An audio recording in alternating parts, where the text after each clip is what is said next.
The great hall of the Galactic Council fell silent. 47 species sat in their designated seats, their various forms casting strange shadows under the blue lights. Some had scales, others had fur, and a few glowed softly in the darkness. But all of them shared the same expression today: fear. Ambassador Thelric stood at the center podium. His forearms trembled slightly as he gripped the speaking stone. His kind, the Xanthari, looked like giant mantises from Earth's history books. Their green exoskeletons usually shimmered with confidence, but today, Thelric's looked dull and tired. "We are losing," he said simply. His translator made the words sound flat and emotionless, but everyone could hear the desperation behind them. "The Vrex Collective has destroyed the Kepler Gate defense fleet. 80% casualties. They are coming for our core worlds now." Murmurs spread through the hall like wildfire. Some delegates clicked their mandibles in distress. Others released chemical signals of fear that the air filters struggled to clean. The Vrex Collective had been unstoppable for 3 years. They consumed everything in their path. Entire civilizations had vanished, their worlds turned into lifeless husks. Chancellor Morvax, leader of the council, raised his 6-fingered hand for silence. The old Calthian's skin had faded from bright purple to a worried gray. He had led the council for 30 cycles, but nothing in his long life had prepared him for this. "What options remain?" Morvax asked, though his tone suggested he already knew the answer. "None that we have not already tried," replied General Corseth, head of the council military. The reptilian commander's scales were scarred from 100 battles. "We have thrown everything at them.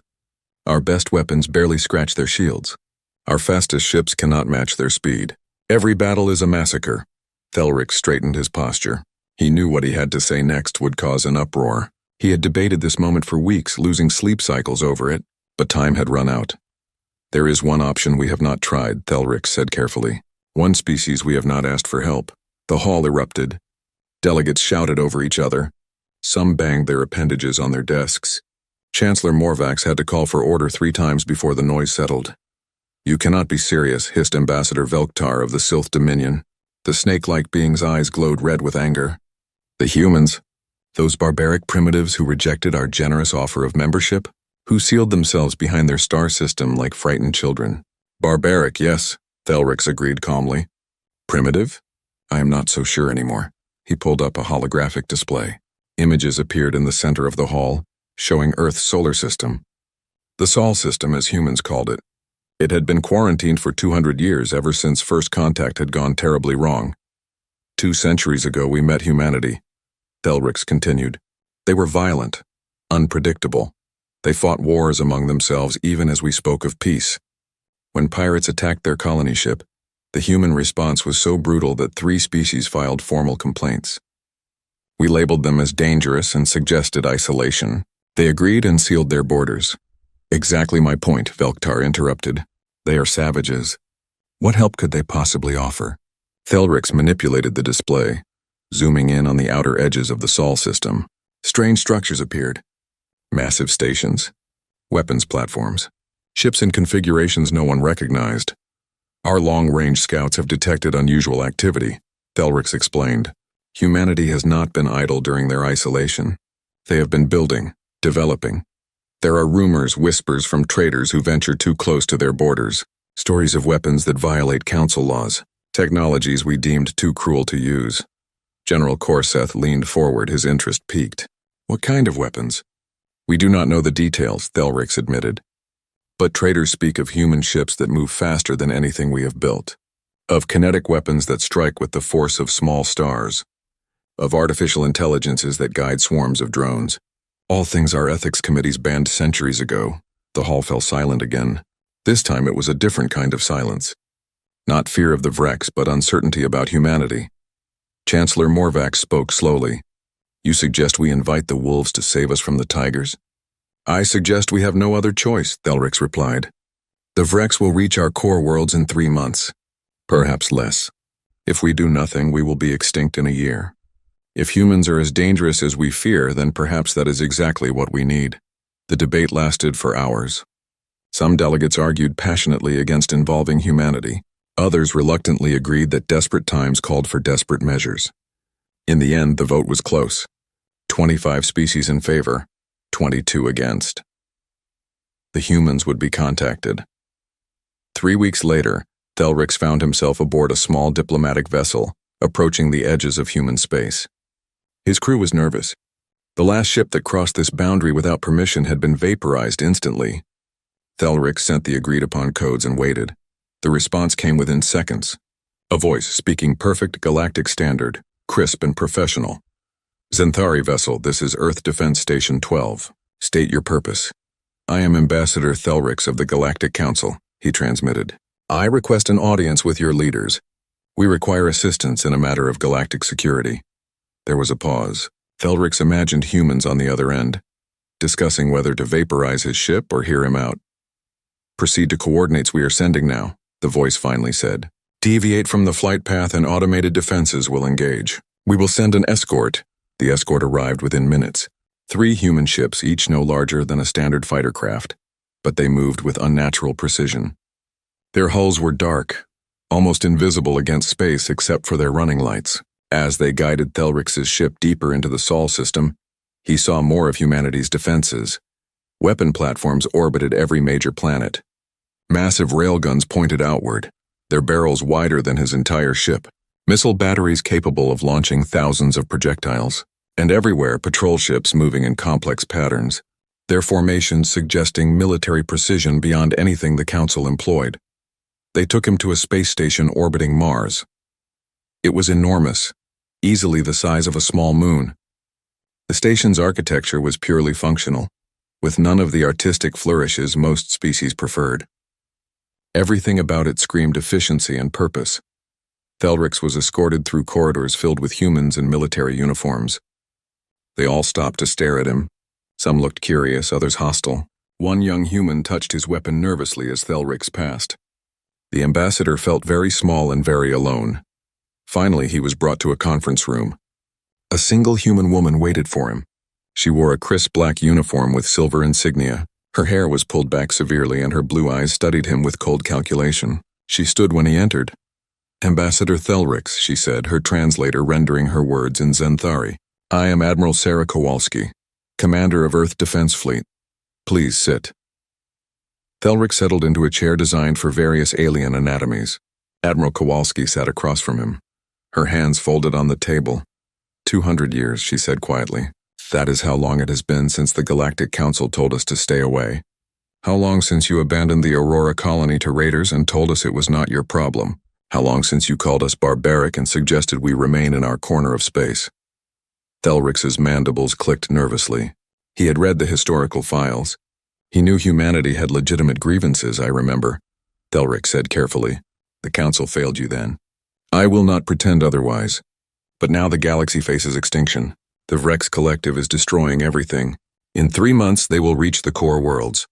We are asking for help. Admiral Kowalski's expression did not change. Why should we care what happens outside our borders? You made it clear we were not welcome in your galaxy. Because the Vrex will not stop at Council worlds, Thelrix replied. Once they finish with us, they will come for you. Help us now or face them alone later. The Admiral was quiet for a long moment. Then she pulled up a holographic display. Images of Vrex ships appeared along with battle data. We have been monitoring the situation, Kowalski admitted. Our long-range intelligence has tracked the Vrex for 2 years. We know what they are capable of. We also know that your fleets are being slaughtered. She manipulated the display showing different ship designs and weapon systems. Your problem is simple, she continued. You fight like you are playing a game with rules, honor, ethics, measured responses. The Vrex do not care about rules. They care about winning, and so do we. Thelrix felt a chill run down his spine. Are you saying you will help us? I am saying we will consider it, Kowalski replied. But there will be conditions. If we fight our way. No council committees second-guessing our tactics. No ethics reviews. No restrictions. You give us operational freedom, or we stay home. The council will agree to any terms, Thelrix said quickly. Perhaps too quickly, but desperation left no room for pride. Admiral Kowalski nodded slowly. Then humanity will help. We will send our expeditionary fleet to your staging area. 50 ships, Thelrix's heart sank. 50. Admiral, the Vrex bring thousands of ships to each battle. The Council's remaining forces number only a few hundred vessels. 50 ships will make no difference. For the first time, Admiral Kowalski smiled. It was not a warm smile. Ambassador, you asked for our help because your fleets number in the thousands and are still losing. Perhaps numbers are not what matter. Perhaps 50 of our ships will be enough. Perhaps they will be more than enough. 2 weeks later, Thelric stood in the command center of the Council's primary staging ground. Around him, officers from dozens of species monitored displays and coordinated what remained of their military forces. Everyone was waiting for the human fleet to arrive. When the jump signatures appeared, the room fell silent. 50 ships dropped out of faster-than-light travel in perfect formation, but they were like nothing Thelric had ever seen. Council ships were elegant with smooth curves and artistic designs. Human ships were brutal. Angular hulls covered in armor plating, massive weapon mounts bristling with railguns and missile pods. No decorations, no wasted space, pure function. General Corseth approached Thelric, staring at the display. The old general's scales had gone pale. Those are warships, Corseth whispered. True warships. Not exploration vessels with weapons added. Not diplomatic cruisers modified for combat. Ships built from the hull up to kill. Admiral Kowalski's face appeared on the main view screen. Behind her, Thelric could see a command bridge filled with human officers working at their stations with focused intensity. This is Admiral Kowalski of the Earth Defense Fleet, she announced. We are ready to receive mission briefing and tactical data. Chancellor Morvax himself appeared on another screen. The old Calthene looked even more tired than before. Admiral Kowalski, on behalf of the Galactic Council, we thank you for coming. We hope your 50 ships will make a difference. Kowalski's expression remained neutral. Chancellor, these are not all of our ships. These are merely what we felt comfortable sending away from home defense. We have 500 more ships in Sol system. This is just our expeditionary force. The command center erupted in shocked murmurs. 500 ships in reserve. Humanity had built a fleet larger than most council members combined, and no one had known. Thelric looked at the human warships on his display, at their brutal efficiency and obvious purpose. For the first time since the war began, he felt something other than despair. He felt a tiny spark of hope, and beneath that hope a different emotion, one that made his mandibles click nervously. Fear, not fear of the Vrex. Fear of what the humans might do once this war was over. Admiral Sarah Kowalski stood on the bridge of the EDS Prometheus, watching as council officers toured the human warships. Their reactions were predictable: confusion, awe, sometimes fear. She had seen it all before during the inspection period. The council delegation had arrived 3 hours ago. They came aboard with scanning equipment and data tablets, determined to understand the technology that humanity had developed in isolation. What they found confused them more than it enlightened them. A Calthene engineer named Vextel approached Kowalski. His purple skin flushed darker with frustration. He held up a portable scanner that beeped erratically. "Admiral, we cannot identify half the systems on this vessel," Vextel said through his translator. "Your power generation reads as fusion, but the output levels are impossible for that technology. Your propulsion system uses quantum entanglement for faster-than-light travel, which should not work according to established physics. And these weapons—" He gestured helplessly at a nearby display. "We have no classification for them at all." Kowalski allowed herself a small smile. "Engineer Vextel, humanity has had 200 years to develop without interference. We took paths your council's ethics committees would never have approved. That is why our technology looks alien to you, because it is built on different principles. But the laws of physics are universal," Vextel protested weakly. "The laws of physics, yes," Kowalski agreed. "But your interpretation of what is possible or ethical? That is what held you back. We had no such limitations." She pulled up a holographic display showing the Prometheus's main weapons array. "This is a railgun. Nothing fancy. We accelerate a tungsten rod using electromagnetic force. Simple physics. But we accelerate it to 0.9 of light speed. At that velocity, a small rod carries more kinetic energy than your capital ship's main batteries. When it hits a target, the target ceases to exist in any meaningful way. It does not explode. It vaporizes." Vextel's eyes widened. 0.9 light speed? The energy requirements alone would be enormous, Kowalski finished. Which is why we developed new fusion reactor designs. More efficient, more compact, more powerful. We needed them to run our weapon systems. The Council banned kinetic weapons above 0.2 light speed, Vextel said quietly. The Ethics Committee deemed them too destructive. Too cruel. That is why you are losing, Kowalski replied without emotion. You fight with one hand tied behind your back. You wage war like it is a gentleman's duel with rules and honor. The Vrex wage war like a natural disaster. They do not care about your rules. Neither do we. She switched the display to show another weapon system. These are antimatter torpedoes. Each one carries a gram of antimatter suspended in a magnetic containment field. When the field collapses on impact, matter and antimatter annihilate each other. The explosion is equivalent to 20 kilotons. We carry 500 per ship. Vexatel made a choking sound. Antimatter weapons were banned 300 years ago. The devastation they cause is precisely what we need against the Vrex, Kowalski interrupted. Engineer, I understand your shock. Your species has rules about warfare because you view it as a last resort, something to be avoided if possible, and conducted with restraint when necessary. Humanity views warfare differently. War is inevitable, so we became very, very good at it. She gestured to a nearby tactical officer. Lieutenant Chen, bring up the drone control systems. A new display appeared showing thousands of small icons swarming around the human fleet in complex patterns. Each icon represented a combat drone controlled by artificial intelligence. AI-controlled weapons, Vextel breathed. Those were the first things banned by the Council. Machines making kill decisions without organic oversight? The moral implications are irrelevant when facing extinction, Kowalski said flatly. Each of our capital ships carries 3,000 autonomous combat drones. They coordinate with each other, share targeting data, adapt to enemy tactics in real time, and make decisions faster than any organic crew could. In combat, they deploy as a swarm that overwhelms enemy point defenses through sheer numbers and coordination. She zoomed in on a single drone's specifications. Each drone carries enough explosive power to cripple a frigate. They are designed to kamikaze into high-value targets. We lose thousands in every major battle. That is acceptable because we can manufacture them quickly and they do not require crew. Vexatel was silent for a long moment, staring at the displays. Finally, he spoke in a quiet voice.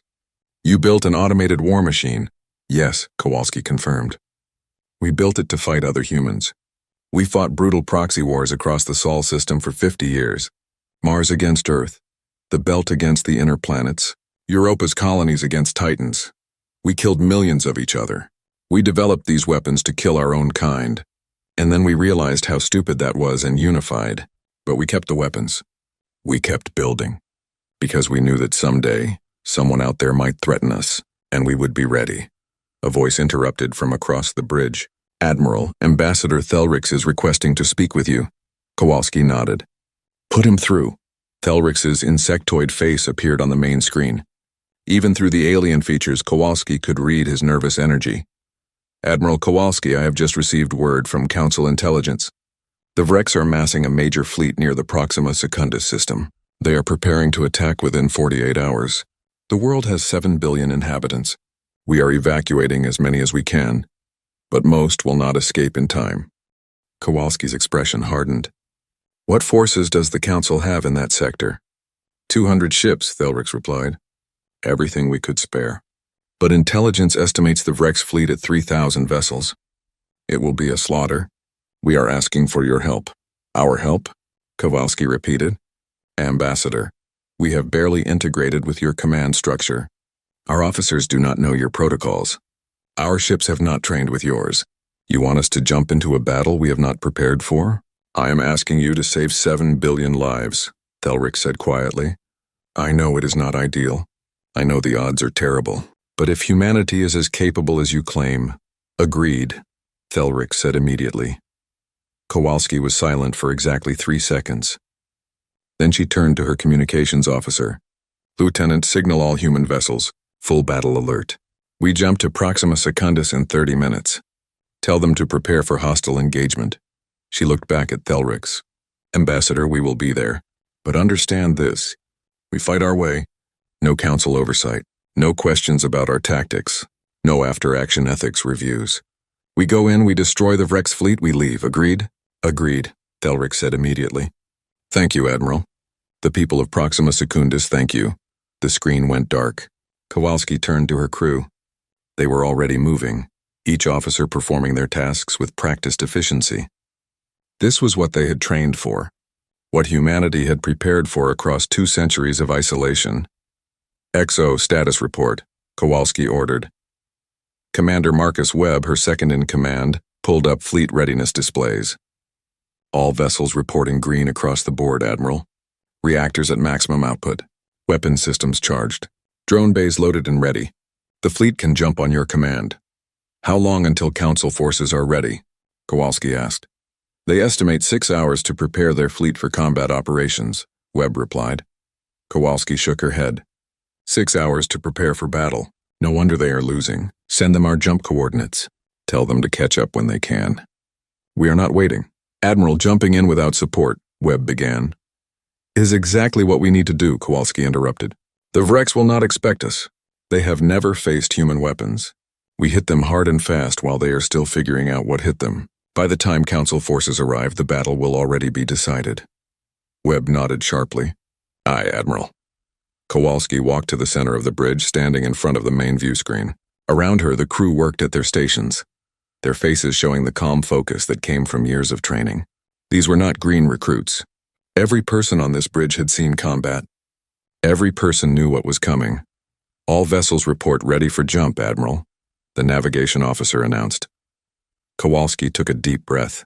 This was it, the moment humanity revealed itself to the galaxy, not as the barbaric isolationists the Council remembered, but as something far more dangerous, a species that had turned warfare into an art form. Execute jump, she ordered. Take us to war. The 50 human warships vanished from Council space in synchronized flashes of light. Behind them, panicked Council officers scrambled to prepare their own forces. They had no idea what they were about to witness. None of them understood that the human fleet was not rushing to join a desperate defense.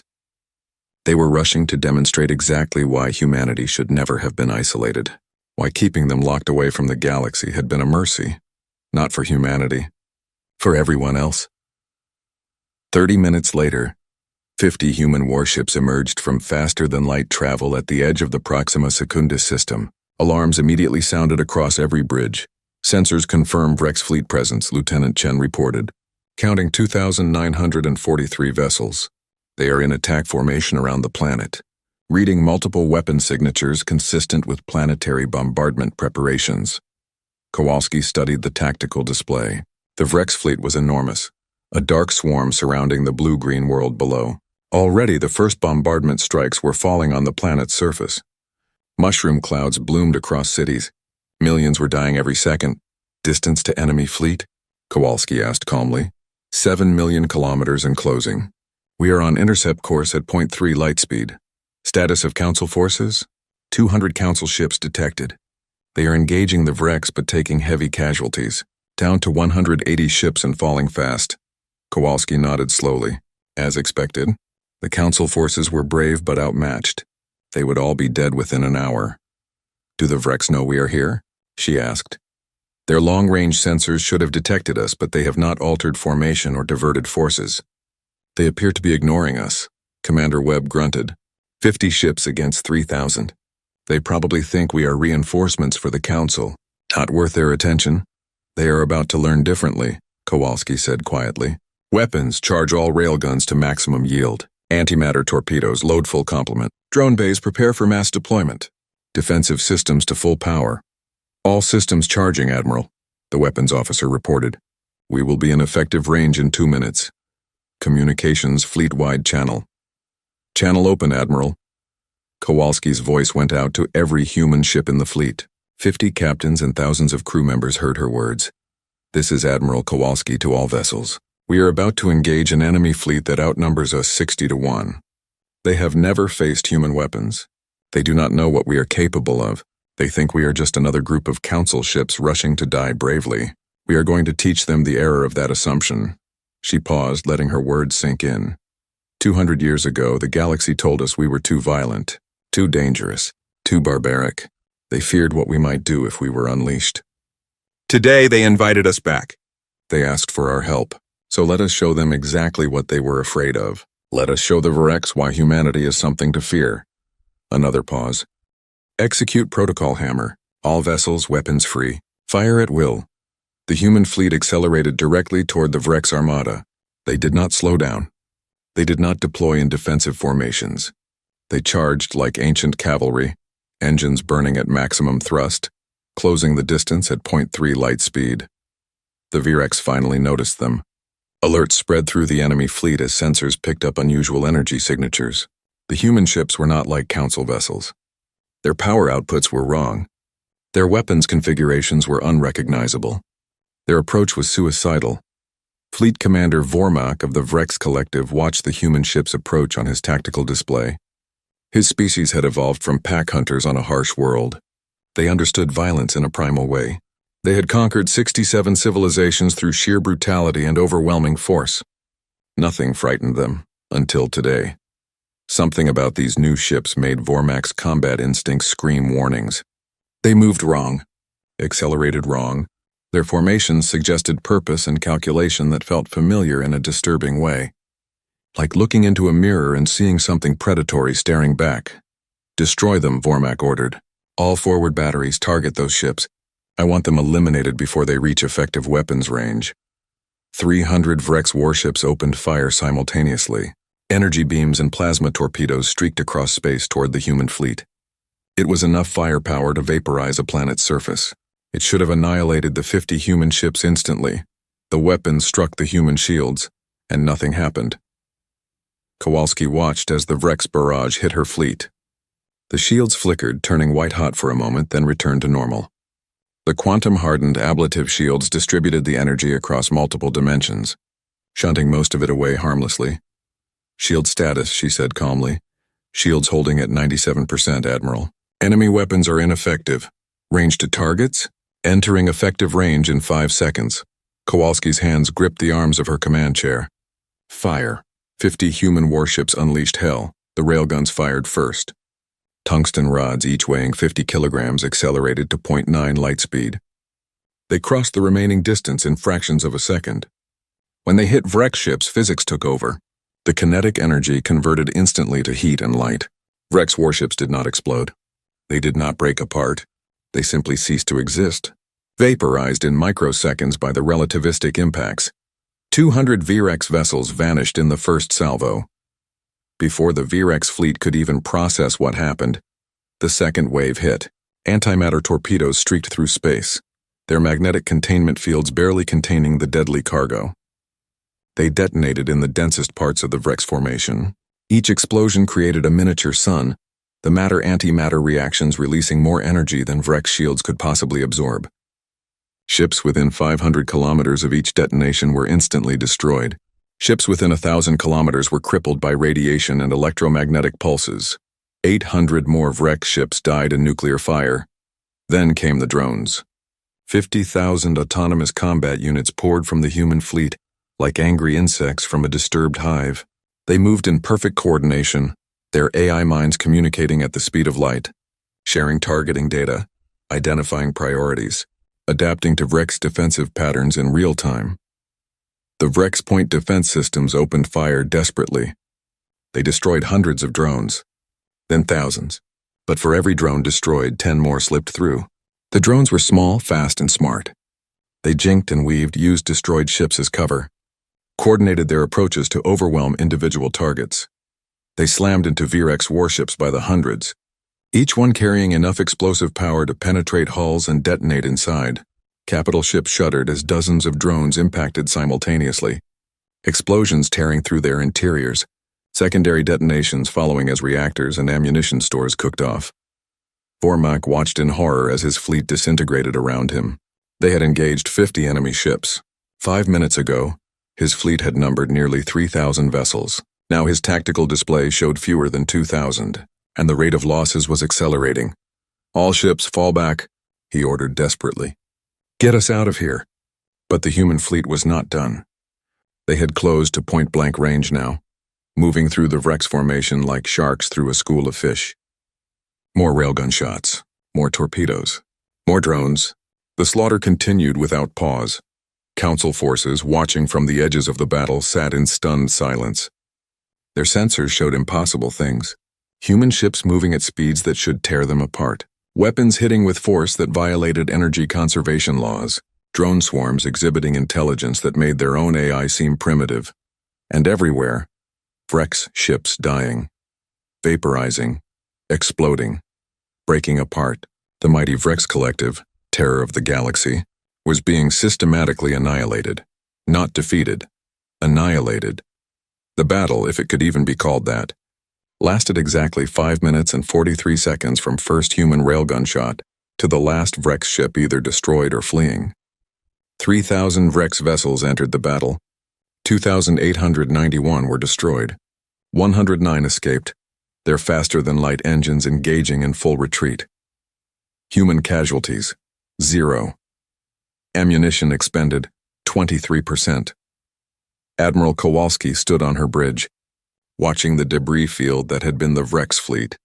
Small pieces of wreckage tumbled through space, glowing from residual heat. A few escape pods drifted aimlessly, their occupants broadcasting desperate surrender signals. Status of the planet, she ordered. Bombardment has ceased.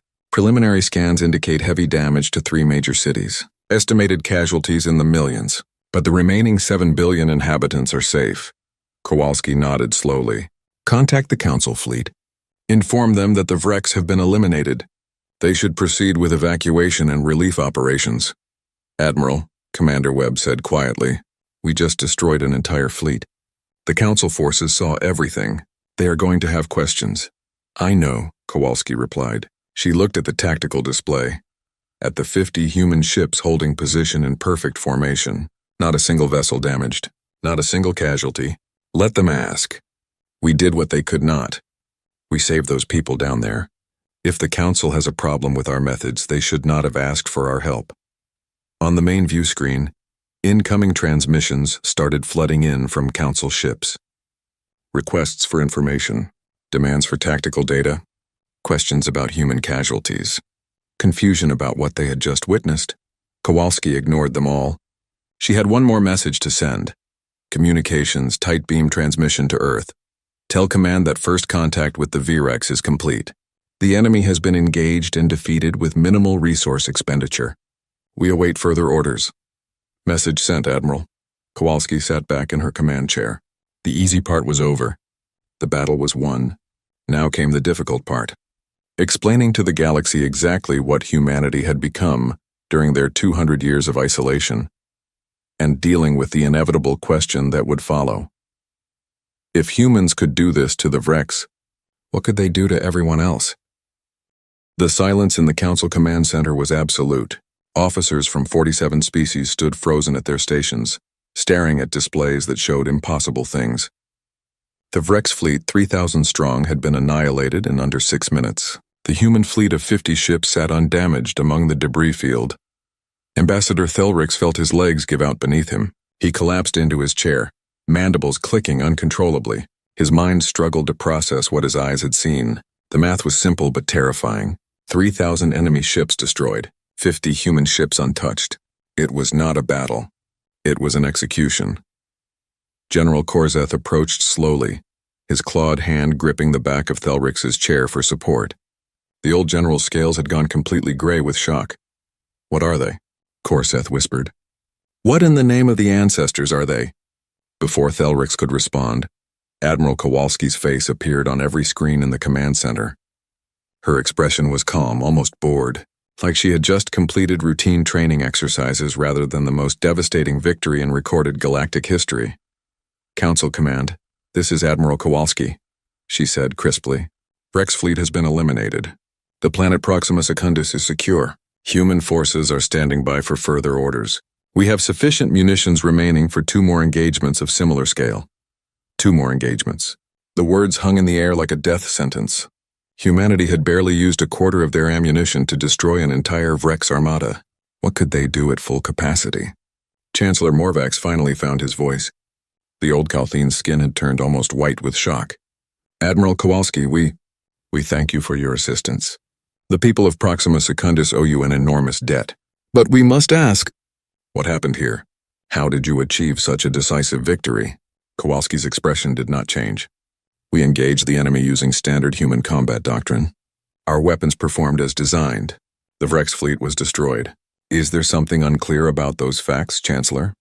Admiral, Morvax said carefully, you destroyed 3,000 warships in less than 6 minutes. Your entire fleet suffered 0 casualties. This is unprecedented in the history of galactic warfare. We need to understand how this is possible. With respect, Chancellor, you need to understand that this is what war looks like when it is conducted properly, Kowalski replied. The Vrex were using outdated tactics and inferior weapons. We exploited those weaknesses. That is all. Thelrix leaned forward, his voice shaking. Admiral, your railguns achieved velocities we thought impossible. Your shields absorbed damage that should have vaporized your ships. Your autonomous drones displayed coordination beyond anything we have seen. This is not simply superior tactics. You possess technology centuries beyond anything in Council space. 200 years beyond, Kowalski corrected. That is how long you gave us to develop without interference. We used that time productively. A new voice cut into the channel. Cold, calculating. It came from one of the Council's science vessels. Admiral Kowalski, this is Research Director Malketh. I have been analyzing your weapon signatures.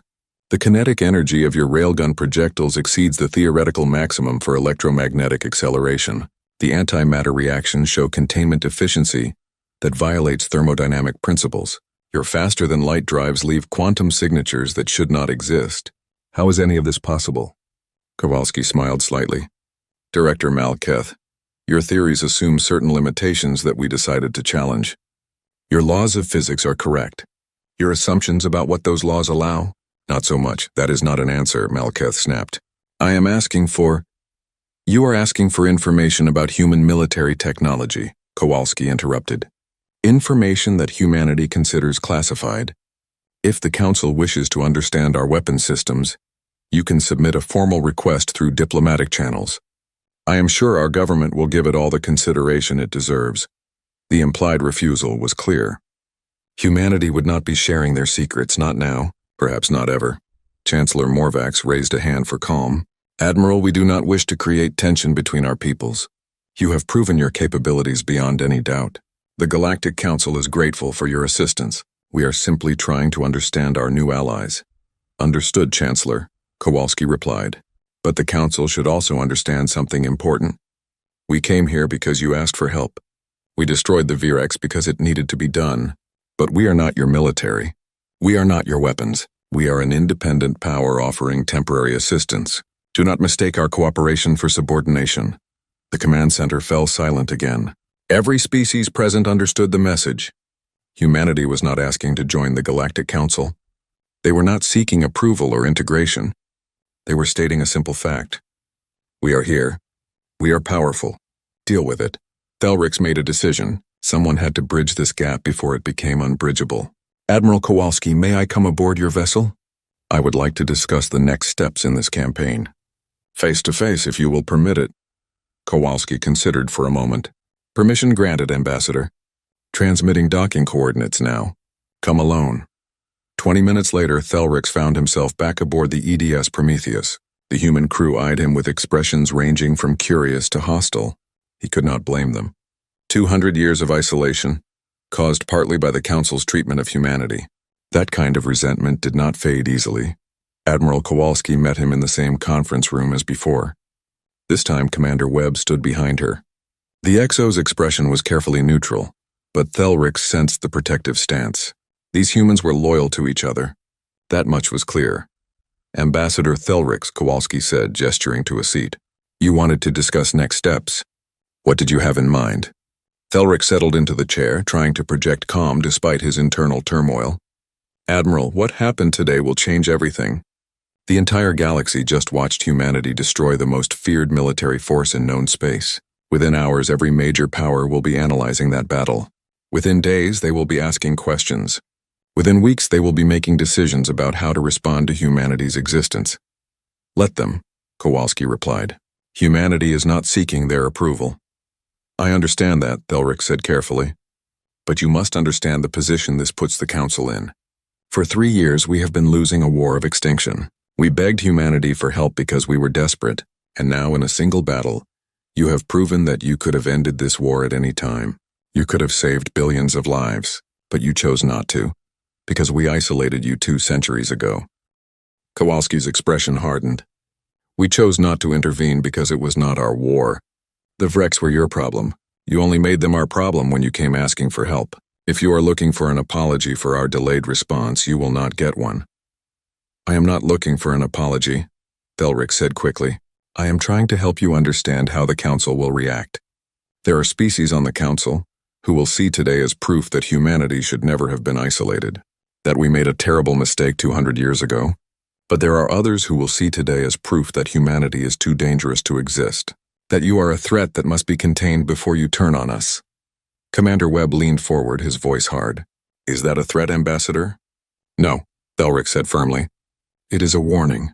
I am trying to help you navigate the politics that are about to explode across Council space. Because like it or not, Admiral, humanity is now part of galactic affairs. You cannot destroy 3,000 warships in front of witnesses and expect to return to isolation afterward. Kowalski was quiet for a long moment. Then she sighed. You are right, of course. We knew this was inevitable. Earth Command hoped we could finish this war quickly and quietly, but that ship has sailed. So tell me, Ambassador, what do you suggest? Transparency, Thelric replied immediately. Not about your technology. I understand that must remain classified. But about your intentions. The galaxy needs to understand that humanity is not seeking conquest, that you came to help, not to conquer. We did come to help, Kowalski said, but the Council should also understand that we are not the gentle, peaceful species they might hope for. We are warriors, Ambassador. We spent 200 years fighting each other, perfecting the art of war. We unified because we realized the real threats were external, not internal. But we did not lose our edge. We sharpened it. Then help me understand that edge, Thelric said, because I am trying to advocate for humanity among my people. I am trying to convince them that you are potential allies, not future enemies. But I need to understand what drives you, what humanity wants from this galaxy. Kowalski stood and walked to the viewport. Outside, human warships hung in perfect formation against the stars. Beyond them, the blue-green curve of Proxima Secundus was visible, scarred but surviving. What does humanity want? She repeated quietly. 200 years ago, we wanted acceptance. We wanted to explore the stars, make friends, share knowledge. The galaxy told us no, told us we were too violent, too primitive, too dangerous. So we went home. We built our own civilization. We thrived without the Council's help. She turned to face Thelric directly. Now, we want to be left alone. We want our independence respected. We want the galaxy to acknowledge that we exist on our own terms, not theirs. And we want to ensure that no one ever threatens Earth or her colonies. That is all. We are not seeking to conquer anyone. We are not interested in building an empire. We just want our corner of space and the strength to keep it safe. Then why help us? Thelric asked. If all you want is isolation, why risk your ships and your people for a council that rejected you? Because the Virex would not have stopped with you, Kowalski replied. Eventually, they would have come for us. Better to stop them now while we have allies, even reluctant ones, than face them alone later. Strategic pragmatism, Ambassador. Nothing more. Thelric nodded slowly. He believed her. Perhaps that was naive, but something in her tone rang true. Humanity was not seeking conquest. They were seeking security. The problem was their definition of security involved weapons capable of destroying fleets in minutes. I will carry your message to the Council, Thelric said. I will advocate for peaceful coexistence and mutual respect. But, Admiral, you must give me something to work with. Some gesture that proves humanity's good intentions. Kowalski thought for a moment. Very well. We will share limited tactical information about the Virex. Ship capabilities, weapons loadouts, standard tactical formations. Nothing about human technology, but enough to help Council forces defend themselves better. Will that suffice? It is a start, Thelric replied. Thank you, Admiral. Do not thank me yet, Kowalski said grimly. This war is not over. Today was one battle. The Vrex Collective is vast. They have lost a fleet, but they have hundreds more scattered across their territory. They will retaliate, and when they do, they will be ready for us. The next battle will not be so easy. Will you stay? Thelric asked. Will humanity continue to fight alongside us? For now, Kowalski confirmed. But understand that our commitment is conditional. If the Council tries to dictate our tactics or question our methods, we leave. If Council politics interfere with military operations, we leave. We are here to win this war, not play games. Are we clear? Crystal clear, Admiral, Thelric replied. As Thelric's shuttle departed the Prometheus, he looked back at the human fleet. 50 ships. Just 50, And they had changed the course of galactic history in 6 minutes. What would happen when Earth sent the rest of their fleet? What would happen when humanity revealed the full extent of their military power? He hoped the galaxy was ready for the answer. Because ready or not, humanity had arrived, and the universe would never be the same. Across the galaxy, in the heart of Rex territory, Fleet Commander Vormak knelt before the Supreme Collective. His flagship had barely escaped the battle at Proxima Secundus. Of the 3,000 ships under his command, only 109 survived. It was the worst defeat in Vrex history. "You failed," the Supreme Collective said. Its voice echoed through the chamber, cold and emotionless. The Supreme Collective was not an individual but a Gestalt consciousness, the merged minds of the Vrex ruling caste. It spoke with absolute authority. "I encountered an unknown enemy," Vormak replied, keeping his voice steady despite his fear. "A species not in our databases. Their technology exceeded anything we have encountered. Their weapons—" "Your excuses are irrelevant," the Collective interrupted. "You lost 3,000 warships to 50 enemy vessels. This is unacceptable. It cannot be tolerated. It will not be repeated. With respect, Supreme Collective, this enemy is unlike anything we have faced before," Vormak insisted. "They employ weapons we have never seen, tactics we have never encountered. They fight without honor, without restraint, without mercy. They fight like us," the Collective finished.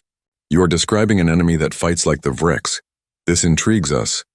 Who are these warriors?" "They call themselves humans," Vormak replied. "From a species the Council isolated 200 years ago. Apparently the Council made a grave error in judgment." The Supreme Collective was silent for a long moment. When it spoke again, its tone had changed. Less angry, more curious. "Show us the battle data. Everything. We wish to understand this enemy."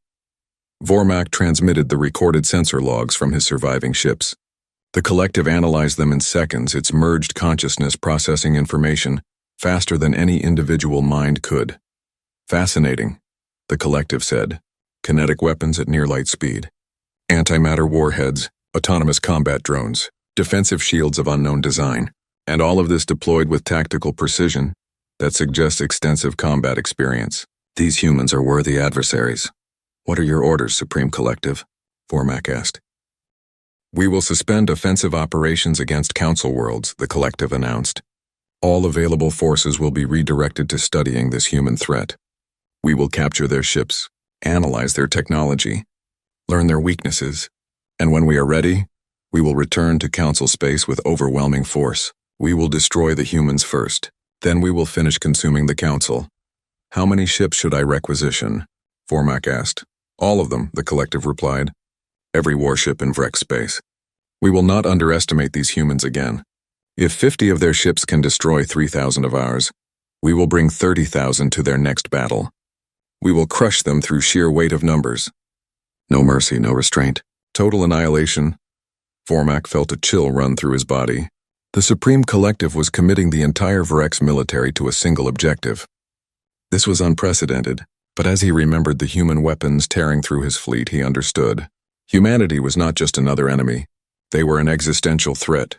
"It will be done, Supreme Collective," Vormak said, bowing low. "See that it is," the Collective replied. "The humans have declared themselves. Now we will show them what happens when they threaten the Vrex Collective. We will show them that there are worse things in this galaxy than the Council feared humanity to be. We will show them that we are one of those things." Vormak departed the chamber and immediately began issuing orders. Fleet marshalling points were established. Supply lines were organized. Ship captains were briefed on the new priority target. Within hours, the largest military mobilization in Vrex history was underway. 30,000 warships began moving toward Council space. Not to conquer, not to assimilate, but to destroy a single species that had dared to challenge Vrex supremacy. Humanity had won the first battle.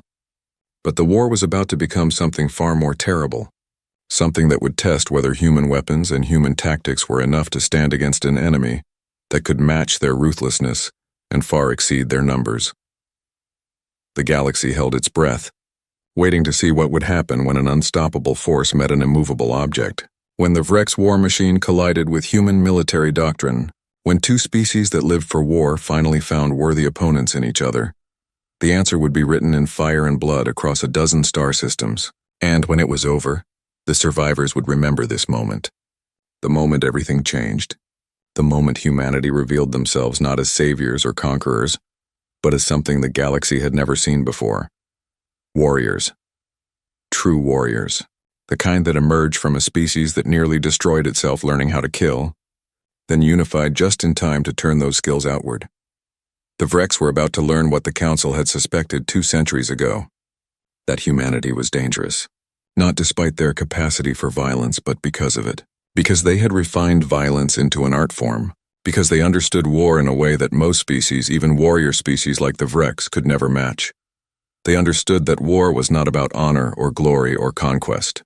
War was about winning, at any cost, by any means, with absolute commitment and zero hesitation. And humanity was very, very good at winning. News of the Battle of Proxima Secundus spread across the galaxy at the speed of light. Within hours, every major civilization had received the transmission. Within days, the entire galactic community was watching the battle footage on endless repeat. 3,000 Virex warships destroyed in less than 6 minutes. 50 human vessels untouched. The numbers were clear. The implications were terrifying. The Galactic Council convened an emergency session. Every species sent their highest-ranking officials. The Grand Chamber, usually filled with diplomatic pleasantries and careful negotiations, buzzed with heated arguments and fearful whispers. Humanity had changed everything, and no one knew how to respond. Chancellor Morvax called the session to order, his skin still pale from shock. Honored delegates, we face an unprecedented situation. The human species has demonstrated military capabilities far beyond anything in Council records. We must decide how to proceed. Ambassador Velktar of the Sylth Dominion rose first, his serpentine form coiling with agitation. What is there to decide, Chancellor? We invited monsters to save us from predators. Now we must deal with the consequences. The humans are too dangerous to exist freely. They must be controlled or eliminated before they turn on us. The chamber erupted in shouts. Some delegates agreed. Others protested. The noise reached deafening levels before Morvax restored order. Ambassador Velktar, humanity just saved 7 billion lives on Proxima Secundus, countered Representative Daxtal of the Hanari Collective. The bird-like delegates' feathers ruffled with indignation.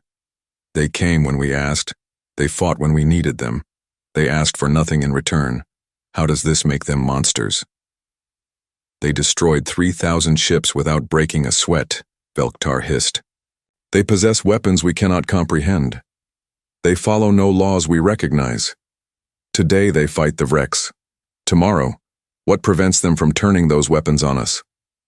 Common sense, said a new voice. Ambassador Thelrix stepped forward, his mandibles clicking nervously but his posture determined. I have spoken with Admiral Kowalski. I have toured their ships. I have seen their capabilities firsthand. And I can tell you that humanity is not interested in conquest. They want security. Nothing more. You trust their words? Velktar scoffed. Ambassador Thelrix, you have been compromised by your interactions with them. You see them as saviors because they arrived when you were desperate. But I see them for what they are. A threat to everything the Council stands for. The Council stands for unity and mutual protection, Thelrix replied calmly. How is accepting humanity's help against that? Because they did not help us, Velktar snapped. They demonstrated their superiority. They showed us that everything we built, every ship we designed, every tactic we developed, is worthless against their technology. They humiliated us while pretending to help us. Chancellor Morvax raised his hand for silence. This debate is not productive. We need information, not speculation. I have invited human representation to this session. They will address our concerns directly. The main doors opened. Admiral Sarah Kowalski entered the chamber, flanked by 2 human officers. She wore her dress uniform, black with silver insignia, and walked with military precision. Every eye in the chamber followed her as she approached the central podium. Admiral Kowalski, Morvax said formally, thank you for accepting our invitation. The Council has questions about the recent battle and humanity's role in this conflict. I am here to answer them, Chancellor, Kowalski replied. Her voice was steady, professional, showing none of the tension that filled the room. Velktar did not wait for formal protocols. Admiral, explain to this council how humanity developed weapons that violate every technological limitation we have established. Explain how 50 ships destroyed 3,000. Explain how you possess capabilities that should not exist. Kowalski turned to face the Serpentine ambassador directly. Ambassador Velktar, humanity developed our technology through 2 centuries of research and development. We had no council oversight limiting our innovations, no ethics committees declaring certain avenues of research off limits. We pursued every possible advantage because we knew the universe was dangerous. The Battle of Proxima Secundus proved we were correct. You pursued forbidden technologies, Velktar accused. Antimatter weapons, artificial intelligence warfare, near-light kinetic bombardment. These were all banned by council law for good reason. Banned by laws we never agreed to, Kowalski pointed out. Ambassador, humanity is not a council member. We are not bound by your regulations. You invited us to help with the Vrex, we helped. If you have complaints about our methods, perhaps you should have been more specific in your request. Representative Daxtal spoke up. Admiral, I believe Ambassador Velktar is expressing a concern shared by many. Not that you broke our laws, but that your capabilities far exceed anything we can match. This creates an imbalance of power that makes some species uncomfortable. I understand the concern, Kowalski acknowledged. But uncomfortable or not, the facts remain. Humanity possesses advanced military technology. We use that technology to defeat the Vrex. If the Council wishes to develop similar capabilities, that is your choice. But we will not handicap ourselves to make others feel better. What are your intentions? Asked Council Military Commander Korseth. The old general had been silent until now, observing carefully. Admiral, you have proven your strength. What do you want? Territory? Resources? Political power within the Council? We want none of those things, Kowalski replied. As I told Ambassador Thelrix, humanity's goal is simple. We want our independence respected. We want our territory left alone. We want to ensure that no external threat can harm Earth or her colonies. That is all. Then why fight for us? Korseth pressed. If you only care about your own security, why risk your people to save ours? Strategic pragmatism, Kowalski said. The Vrex would not have stopped with the Council. Eventually, they would have come for human space. Better to stop them now while we have potential allies than face them alone later. Additionally, this conflict allows us to field test our weapons and gather intelligence on major galactic threats. It serves multiple purposes. The brutal honesty of her answer shocked some delegates. Others nodded in understanding. At least the humans were not pretending their motives were purely altruistic. Chancellor Morvax leaned forward. Admiral Kowalski, the Council appreciates your assistance. But we need assurances. The galaxy needs to know that humanity will not use its power to threaten other species. Can you provide such assurances? No, Kowalski said bluntly. I can tell you that humanity has no current plans for conquest or aggression against Council members. I can tell you that we prefer peaceful coexistence. But I cannot guarantee anything beyond that.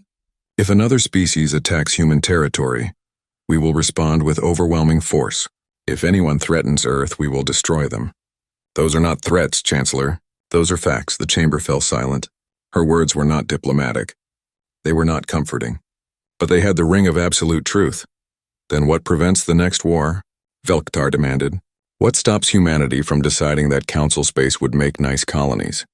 What stops you from deciding that other species are threats that need eliminating? The same thing that stops any war, Kowalski replied. Mutual deterrence, cost-benefit analysis, common sense. Ambassador, we could conquer Council space if we wanted to. Our military superiority makes that clear. But why would we? We have everything we need in Sol system. We have no interest in governing alien populations or managing interstellar empires. War is expensive. Peace is profitable. We choose peace until someone forces us to choose war. Pretty words, Velktar muttered. But words are cheap. Then let me offer something more concrete, Kowalski said. Humanity is willing to enter into a mutual defense pact with the Galactic Council. We will commit to defending Council space from external threats.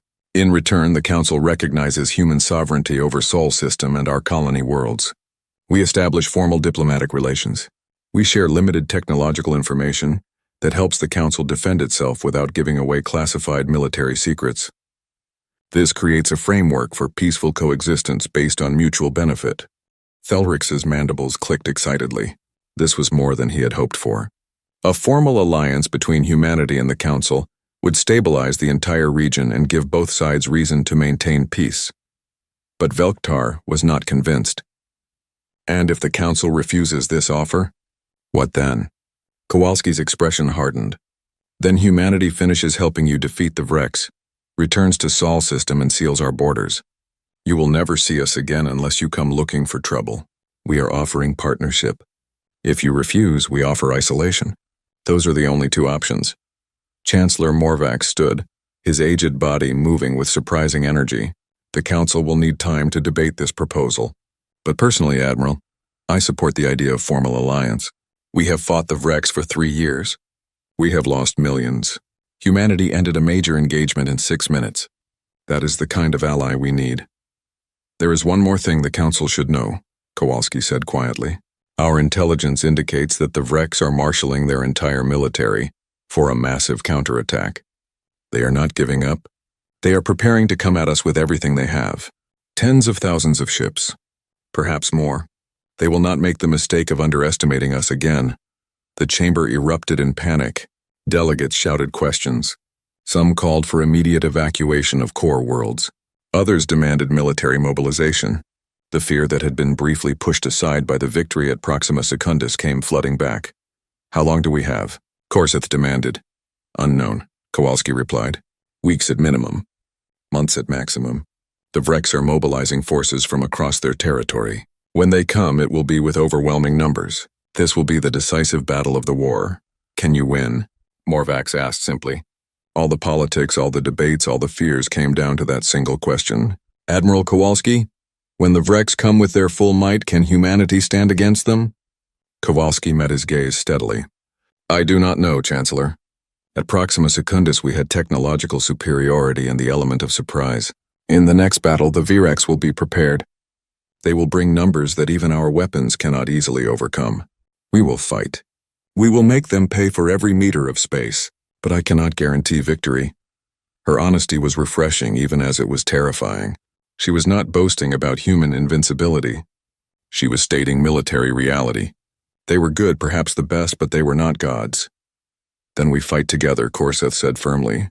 The old general rose to his feet, his scarred scales gleaming.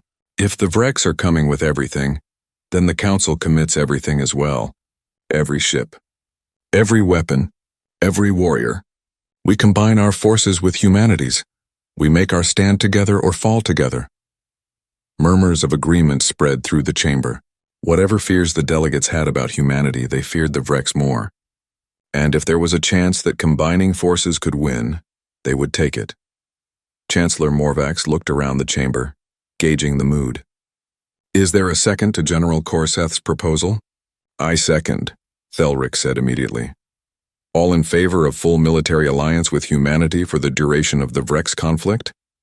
Hands, claws, tentacles, and various other appendages rose throughout the chamber. The vote was nearly unanimous. Only Velktar and a handful of others abstained. Then it is decided, Morvax announced.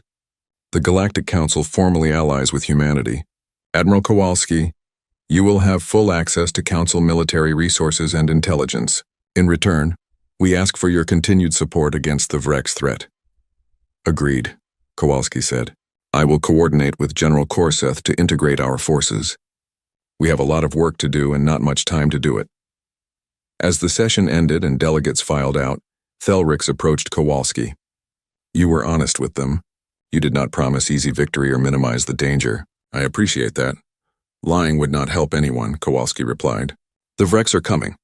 The next battle will be hell. But at least now we face it together. Admiral, may I ask you something personal? Thelric said. Go ahead.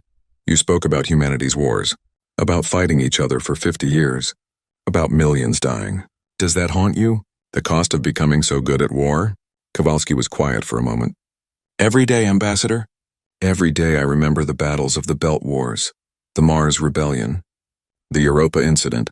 I remember friends who died fighting other humans over resources and ideology and stupid pride. Yes, it haunts me. But it also taught us something important. That war between civilized species is the worst kind of waste, that we need to direct our capacity for violence outward, against real threats, not inward against each other. That lesson cost millions of lives. I will not let those deaths be meaningless. You carry a heavy burden, Thelrix observed. So do you, Kowalski replied. You convinced your people to trust humans, to ally with monsters, as Velktar called us. That took courage. I convinced them because I believe you meant what you said, that humanity wants peace. We do, Kowalski confirmed. But Ambassador, understand something. We want peace because we know the cost of war, not because we fear it. There is a difference. And in the coming battle, the Vrex will learn that difference the hard way. Across the galaxy, in Vrex territory, Fleet Commander Vormak stood aboard his new flagship, watching as thousands of warships gathered. This was just one of 30 assembly points. At each one, 1,000 ships prepared for war. The largest military force the Vrex had ever assembled. All for one purpose, destroying humanity. The Supreme Collective's voice echoed through his mind. Status report.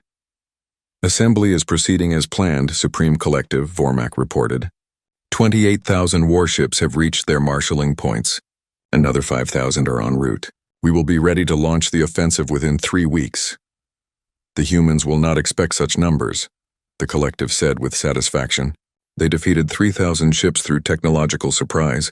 But technology means nothing when buried under sufficient mass. We will overwhelm them. 30,000 ships against their 50. Even their weapons cannot kill fast enough. What of the Council forces? Vormak asked. Intelligence suggests they are combining their fleet with the humans. Irrelevant, the Collective replied. The Council's weapons are ineffective against our shields. Only the humans pose a real threat. Once they are eliminated, the Council will fall within weeks. We will assimilate everything. Their worlds, their resources, their populations. All will serve the Vrex. Vormak felt the familiar anticipation of battle. This time would be different. This time they would not underestimate the enemy. This time they would bring overwhelming force. And this time, the humans would learn that there were some enemies that even advanced technology could not defeat. The countdown had begun. 3 weeks until the largest space battle in galactic history. 3 weeks until humanity's weapons faced a test beyond anything they had encountered. 3 weeks until the galaxy learned whether 50 human ships and their Council allies could stand against 30,000 Vrex warships bent on total annihilation. The stakes could not be higher. If humanity won, they would secure their place among the stars and cement the alliance with the Council. If they lost, the Vrex would consume everything. Earth would fall. The Council would collapse. An entire section of the galaxy would go dark. There would be no middle ground. No negotiated settlement. No honorable retreat. Just war, pure and absolute. Survival or extinction. That was all that remained. And on both sides, warriors prepared for battle, knowing that the outcome would echo through history for generations to come. 23 days after the Battle of Proxima Secundus, the largest fleet ever assembled in galactic history gathered at the Kepler Gate. 550 human warships stood in perfect formation, their dark hulls absorbing light like holes in space. Around them, 800 Council vessels from 47 different species formed a protective sphere. This was it. The final stand. Everything came down to what happened in the next few hours. Admiral Sarah Kowalski stood on the bridge of the EDS Prometheus, watching the tactical displays. Her fleet had grown. Earth Command had sent 500 additional ships. Every available human warship now stood ready for combat. This was not a token force. This was the full might of humanity's military. Sensor contact, Lieutenant Chen reported. Multiple jump signatures at extreme range. Counting. Admiral, I am reading 30,317 Vrex vessels. They are emerging from faster than light in attack formation. 30,000. The number was staggering. Even prepared for it, Kowalski felt a cold weight settle in her stomach. The Vrex had brought everything. Every ship, every weapon, every warrior. They were not here to fight a battle. They were here to wage total war. Status of Council forces? Kowalski asked calmly. All 800 ships reporting ready, Admiral, Commander Webb replied. General Korseth confirms his forces are prepared for combat operations under human tactical command. That had been the key negotiation. The Council agreed to place their entire fleet under human command for this battle. It went against centuries of tradition and pride, but desperation made compromises necessary. General Korseth had supported the decision, recognizing that unified command was essential for survival. Communications, fleet-wide channel, Kowalski ordered. Channel open, Admiral. Kowalski's voice went out to 1,300 ships. Human and alien crews alike heard her words. This is Admiral Kowalski to all vessels. The Vreks have brought 30,000 warships to this battle. They outnumber us roughly 23-1. They come here seeking revenge for their defeat at Proxima Secundus. They come here to destroy humanity and eliminate the Council. They come here believing that superior numbers will overcome our technological advantage. She paused, letting the weight of those numbers sink in. They are partially correct. Numbers matter in warfare, mass matters, and they have overwhelming mass on their side. But they are also wrong. They do not understand what they are facing. They see humans as just another species with advanced weapons. They see the Council as the same defeated force they have been crushing for years. They do not understand that we are different now, that we fight together, that we have adapted and learned and prepared for exactly this moment. Another pause.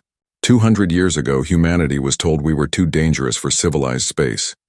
Today, we prove that assessment was correct. We are dangerous, not to our allies, but to our enemies. We are the most dangerous thing in this galaxy.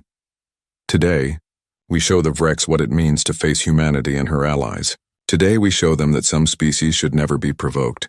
Today, we write a message in fire and blood that will echo across the stars for 1,000 years.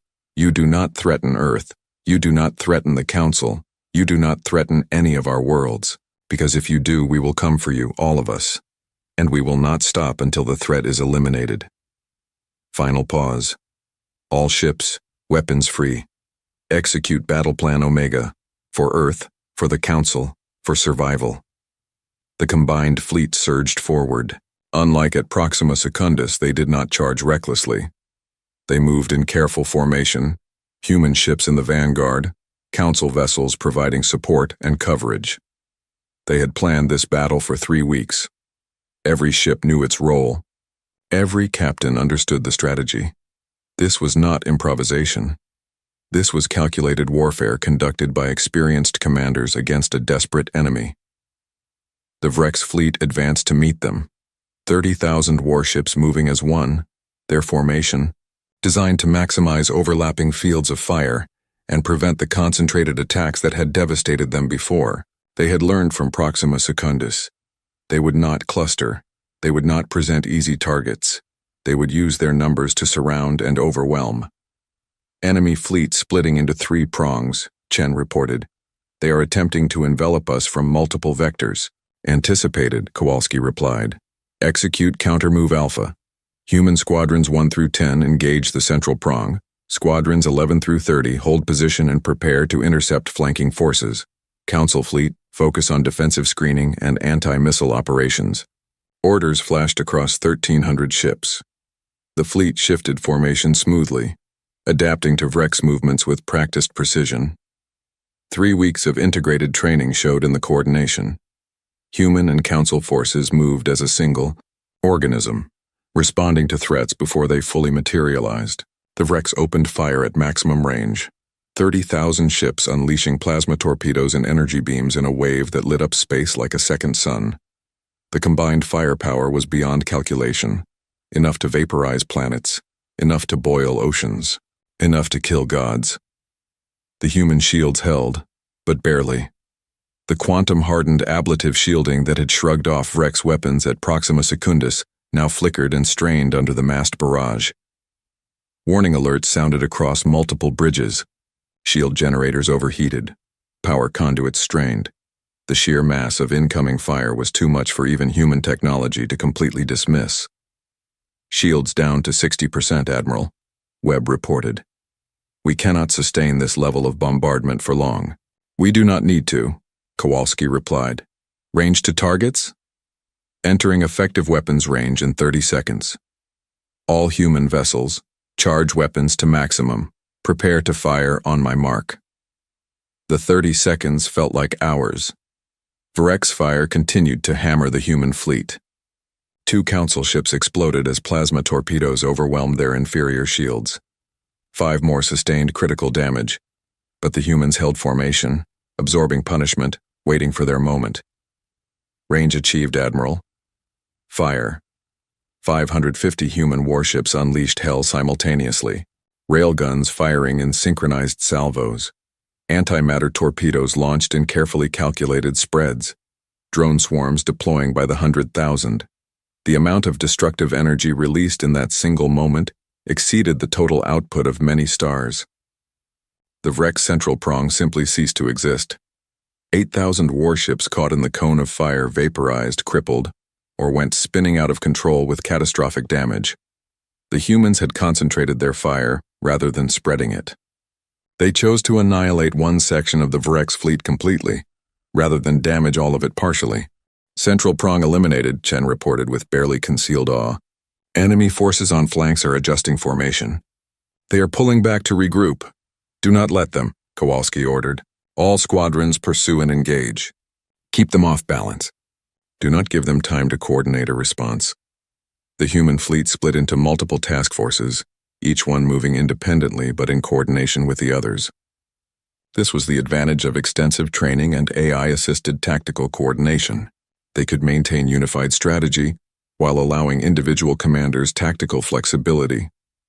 Fleet Commander Vormak watched his tactical display with growing horror.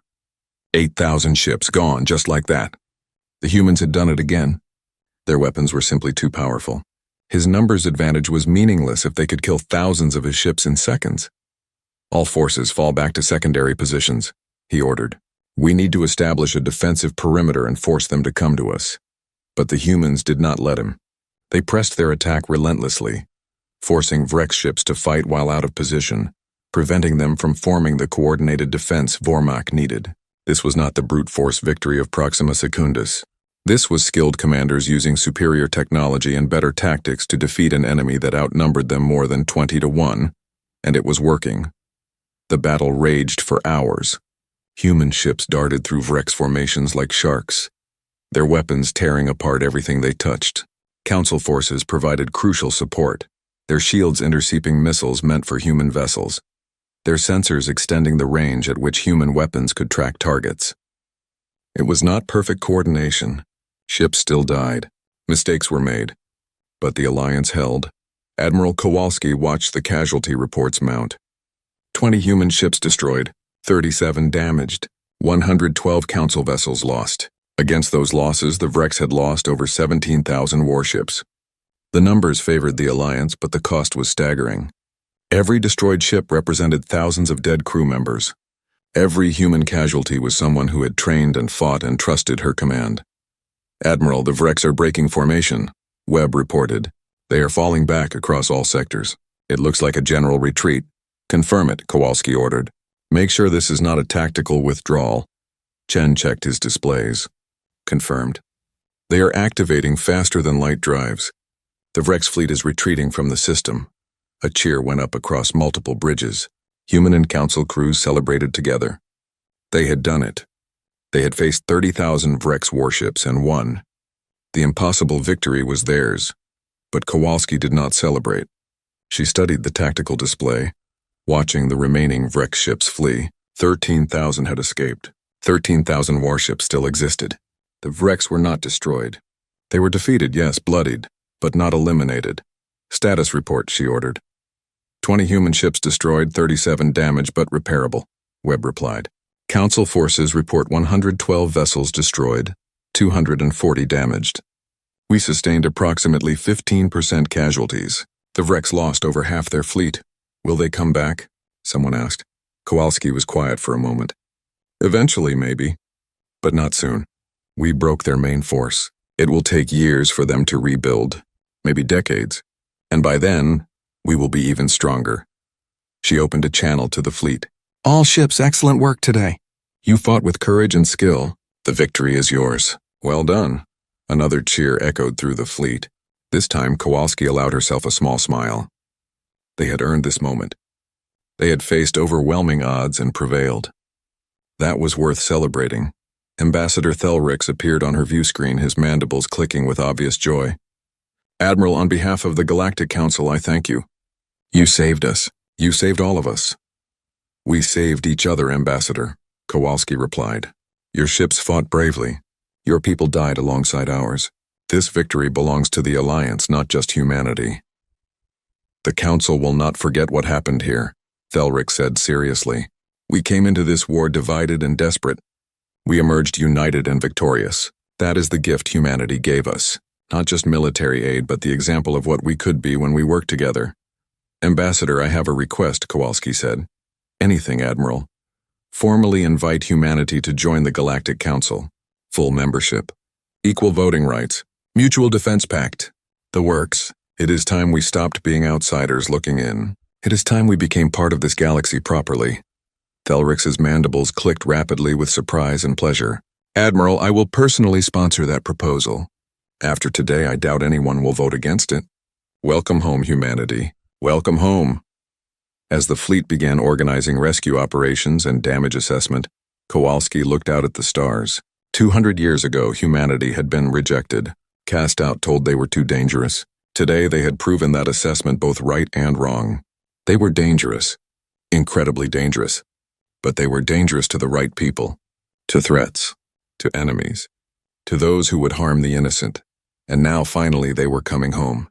Not as conquerors, not as saviors, but as equals, as partners, as members of a galaxy that was learning that sometimes you needed dangerous allies to face dangerous threats. Her grandmother had been on the Aurora colony when it was abandoned. Kowalski had grown up hearing stories of how the Council turned its back on humanity when they needed help. That betrayal had shaped human policy for 2 centuries. But now she thought perhaps they could move past it. Perhaps the wounds could heal. Commander Webb, she said quietly. Yes, Admiral. Send a message to Earth. Tell them the war's over. Tell them we won. Tell them we are coming home. And tell them we are not alone anymore. Webb smiled. Aye, Admiral. It will be my pleasure. Across the galaxy, news of the battle spread even faster than before. 30,000 Virex warships defeated. The Alliance victorious. Humanity proven. The Council saved. Within days, the entire galactic community knew what had happened. Within weeks, the political landscape changed completely. Species that had been neutral suddenly wanted human technology. Civilizations that had been skeptical now sought alliances. The Vrex, humbled and defeated, retreated to their core worlds and went silent. For the first time in living memory, the galaxy was at peace. The Galactic Council formally invited humanity to join as full members. The vote was unanimous. Even Ambassador Velktar voted in favor, recognizing that opposing humanity now would be both pointless and dangerous. Earth accepted the invitation, and for the first time in 200 years, humans walked the halls of the Council as equals rather than petitioners. Admiral Kowalski was offered multiple promotions and honors. She declined most of them. She did accept one, a joint commission as both Earth Defense Fleet Admiral and Council Military Advisor. Someone had to make sure the Alliance held. Someone had to ensure that humans and aliens continued working together. She would be that bridge. Years later, historians would look back at the Battle of Kepler Gate as the turning point, the moment when humanity rejoined galactic civilization, the moment when the Council learned that unity made them stronger, the moment when the Vrex learned that there were species they could not defeat. But for those who fought there, who bled there, who lost friends there, it would always be something simpler. The day they proved that working together, even the impossible could be achieved. The day humanity stopped being the scary outsiders and became trusted allies. The day the galaxy learned that sometimes the most dangerous species can also be the most valuable friends. Admiral Sarah Kowalski stood in her quarters aboard the Prometheus, looking at a photo of her grandmother, the woman who had survived the Aurora colony abandonment, the woman who had instilled in young Sarah a healthy distrust of aliens and a burning determination to ensure Earth would never be vulnerable again. We did it, Babcia, Kowalski whispered in Polish. We made them respect us. We made them see us as equals, and we did it without becoming the monsters they feared. I hope that makes you proud. Outside her window, human and alien ships worked side by side, repairing damage, tending wounded, sharing supplies. The barriers were not gone. Trust was still fragile, but it was a start. A real start. And sometimes, Kowalski thought, that is all you can ask for. A chance to prove yourself. A chance to build something better. A chance to turn former enemies into future friends. Humanity had been given that chance, and they had seized it with both hands. The war was over. But the real work, the work of building lasting peace, was just beginning. It would take years, decades, generations maybe, but for the first time in 200 years, humanity and the galaxy were working toward that goal together. And that was worth everything they had sacrificed to achieve it.